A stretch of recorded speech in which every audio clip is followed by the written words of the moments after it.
کە کاراکردنەوەی لزنەی مادەی 140 ئەویش تاکو میستا قسەیە نازانین چەند جێبەجێکردین.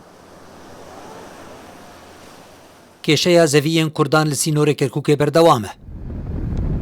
کۆمیتەی ئامادەیە 140 کووەکە چارەسەریە دەستوری هاتیە دیارکردن پشتی گەلک ساڵان ژنە ئاکتیڤکردنێ هەرچ قاسی بریارە چالاکردن ئاوێ هاتیەدان لێ هێژ نەدیارە کەنگی بکردداری تێکاراکردن و ئاکتیڤکردن.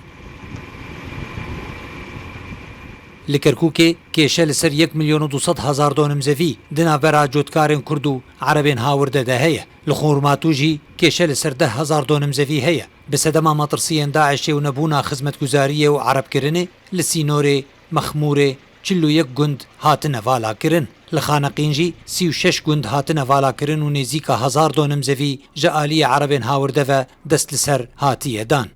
بودجێ تایبەتی بۆ تەرخانەکرێت بۆ ئەوەی هەم تەعویزی خەڵک بکرێ بۆ گەڕانەوە هەم تەعویزی خەڵک بکرێ بۆ ئەوەی جارێکی تر لێرە نیشتەجێ بکرێن ئەو موازعە تەطبیع بکرێەوە جارێکی تر چارەسەر بکرێت.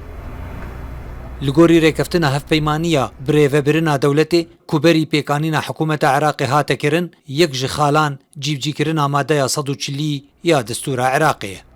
ئاڵایەکی کوردستان کە ئاڵایەکی فەرمی بێ پەسەندە لە حکوومەتی عێراقی و پەرلەمانی کوردستان پەسەندی کردووە تۆ بۆ نەبێ ئاڵاکە بەرزکەی تۆ لە ناوچە کوردستانەکان دەروی داری هەرێم کە تاکو میستاکەش لە سنووری مادەی 140 بەڵام بە پێچەوانەوە دەیان ئاڵای تر لەوانەیە کە هیچی هەمووی نافەرمیە هیچ کێشەیەک نییە نەبوو حکوومەتی عێراق نەبوو هێزانە سیاسی و ئەمنیانی کە لەناو ئەو شۆنانن هیچ گرفتێک دروست ناکەن بۆیان یانێ بۆ خۆی مانای ئەوەیە کە یانێ ئەو ناسنامە کوردستانی کە سەدان ساڵ ملەتی کورد خەباتی بۆ کاوی سڕنەوە.